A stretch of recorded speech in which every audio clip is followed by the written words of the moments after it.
Halo semuanya, balik lagi bersama Sobat Kepoin. Bagaimana kabarnya hari ini? Semoga dalam keadaan sehat selalu. Oh, iya, satu lagi, jangan lupa mandi, biar terhindar dari kuman-kuman mengelikan.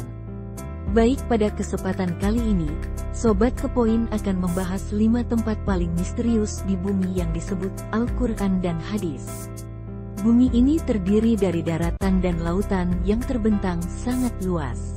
Berdasarkan penelitian para ahli, bumi ini diperkirakan memiliki luas sekitar 500 juta kilometer persegi. 70%-nya adalah lautan dan 30%-nya adalah daratan yang luasnya hanya sekitar 149 juta km persegi. Para peneliti berspekulasi bahwa manusia telah 90% menjelajahi daratan sedangkan lautan hanya sekitar 57,8% saja. Hal ini berarti masih banyak tempat-tempat yang belum terjamah manusia. Tentunya di luar sana masih ada tempat-tempat misterius dan bahkan sama sekali belum pernah terpecahkan mengenai keberadaannya. Misalnya, tempat keluarnya Dajjal menjelang kiamat. Tentunya hal ini sangat menarik untuk dibahas. Apakah tempat-tempat yang belum terjamah tersebut merupakan salah satu dari tempat yang tertera dalam Al-Quran dan Hadis? Berikut 5 tempat paling misterius di bumi yang disebut Al-Quran dan Hadis versi Sobat Kepoin.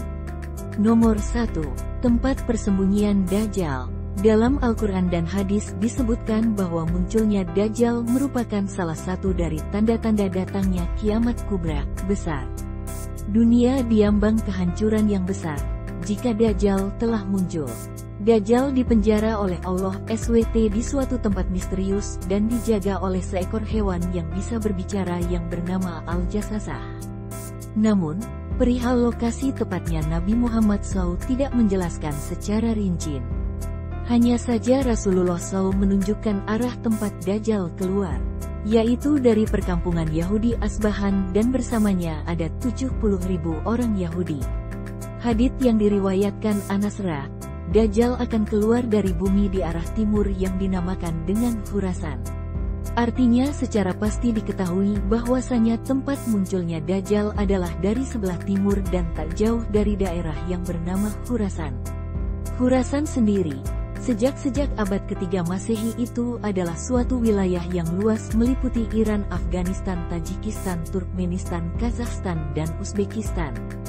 Sedangkan tentang pulau tempat Dajjal dikurung mungkin saja berada tak jauh dari wilayah itu dan banyak tersebar kabar bahwa Dajjal dikurung di salah satu pulau di Yaman yang bernama Socotra. Karena pulau ini benar-benar aneh dan punya hewan dan tumbuhan yang tidak ditemukan di tempat lain selain di pulau Socotra ini. Banyak orang yang mengaitkan tentang pulau Socotra ini sebagai pulau Dajjal. Namun ada pula yang mengatakan Dajjal di segitiga Bermuda dan ada beberapa pendapat lain yang menyebutkan tentang di mana pulau Dajjal ini sebenarnya.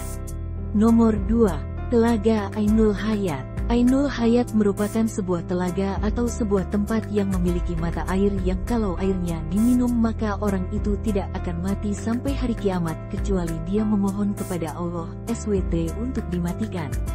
Kisah tentang tempat Ainul Hayat ini berhubungan erat dengan 2 tokoh besar yaitu Raja Zulkarnain dan penasihatnya yaitu Nabi Khidir AS. Ada sebuah riwayat dari As-Salabi dari Imam Ali, suatu hari Raja Zulkarnain bertanya kepada malaikat tentang bagaimana ibadahnya malaikat kepada Allah Sang Pencipta. Kemudian malaikat pun memberitahu kepada Zulkarnain bahwasanya ada malaikat yang sejak dia diciptakan dia selalu sujud dan tak pernah mengangkat kepalanya untuk selamanya karena dia tidak mau menyia-nyiakan waktu untuk selalu beribadah kepada Tuhannya. Maka Zulkarnain yang mendengar penuturan dari malaikat itu dia menjadi tertarik sebab Zulkarnain ingin hidup abadi supaya dia bisa lebih lama beribadah kepada Allah SWT. Lalu dicarilah telaga itu oleh Zulkarnain dan Khidir AS beserta dengan pasukan kerajaannya. Kemudian mereka menemukannya di tempat terbitnya matahari. Tempat itu digambarkan sebuah tempat yang gelap. Namun bukan seperti gelap malam hari tapi gelap karena ada semacam asap atau kabut tebal. Singkat cerita yang meminum air dari telaga itu hanyalah Nabi Khidir AS, sementara Zulkarnain tidak meminumnya. Makanya ada khilaf dari para ulama, Ada yang mengatakan bahwasanya Nabi Khidir masih hidup sampai hari ini, tapi ada juga yang mengatakan Nabi Khidir sudah wafat.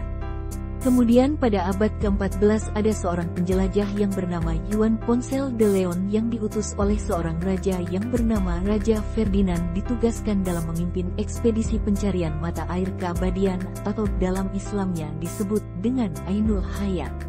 Tapi sampai akhir hayatnya Ponce de Leon tidak menemukannya. Dia tewas karena dipanah oleh suku pedalaman dari India. Dengan demikian, tentang kepastian lokasi telaga Ainul Hayat hingga saat ini masih misterius. Nomor 3. Tembok besi Zulkarnain. Tembok ini tertera di dalam Al-Quran Surat Al-Kahfi dan beberapa hadis sahih. Singkatnya, tembok besi yang dibuat oleh Raja Zulkarnain ini berfungsi untuk mengurung dua kabilah perusak, yaitu Ya'juj dan Ma'juj. Tembok ini akan runtuh ketika dunia diambang kiamat dan kaum yang di dalamnya akan melakukan pengerusakan di seluruh dunia. Jumlah kaum ini sangat banyak. Diriwayatkan kalau ada satu manusia berarti jumlah Ya'juj dan Ma'jujnya ada 999. Menurut survei pada tahun 2021 penduduk bumi ada 7,88 miliar. Artinya jumlah Ya'juj dan Ma'jujnya adalah 788 miliar dikali dengan 999, pastinya itu jumlah yang luar biasa banyak.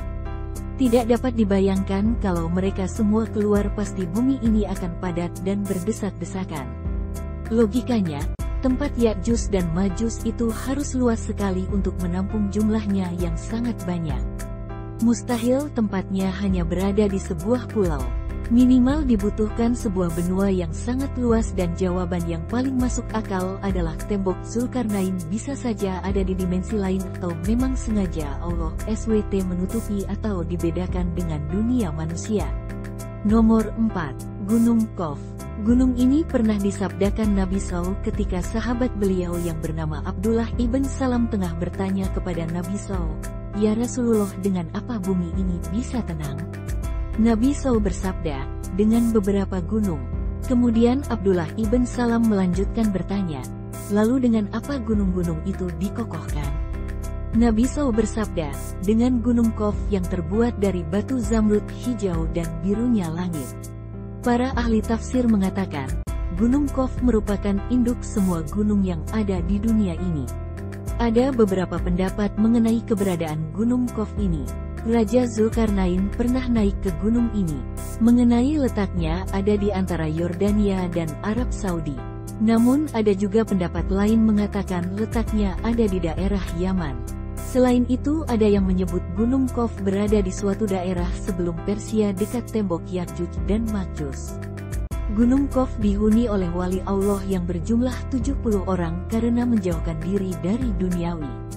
Di sisi lain ada pula yang mengatakan bahwa di dekat gunung gaib ini ada sebuah pulau yang bernama Al-Hadar, yaitu tempat bertemunya arus sungai dan laut. Pulau itu dihuni oleh sosok hamba Allah yang saleh yang dikenal sebagai Nabi Khidir AS. Mengenai lokasi persisnya, sampai saat ini masih menjadi misteri yang belum terpecahkan atau tidak akan sampai terpecahkan. Nomor 5. Istana Nabi Sulaiman, Solomon Temple. Kemegahan istana Nabi Sulaiman tertera dalam Al-Quran. Menurut beberapa para ahli sejarah, istana megah Sulaiman dibangun oleh manusia dan bangsa jin. Oleh sebab itu, istana Nabi Sulaiman AS ini sangat istimewa dan tidak bisa dibandingkan dengan bangunan-bangunan modern seperti sekarang ini. Istana Nabi Sulaiman disebut dengan Solomon Temple atau Kuil Sulaiman. Hal ini sesuai dengan literatur bangsa Yahudi bahwa istana Nabi Sulaiman AS sekarang ini sudah tidak ada lagi alias sudah runtuh. Yang tersisa hanyalah tembok sebelah barat dari bagian kuil. Bagi orang Yahudi, bangunan ini dinamai tembok ratapan. Sobat Kepoin, itulah 5 tempat paling misterius di bumi yang disebut Al-Quran dan hadis, yang tidak dapat dipercaya. Meski begitu, fakta-fakta di atas benar adanya loh. Oke, cukup sampai di sini ya videonya. Sampai jumpa lagi di video selanjutnya.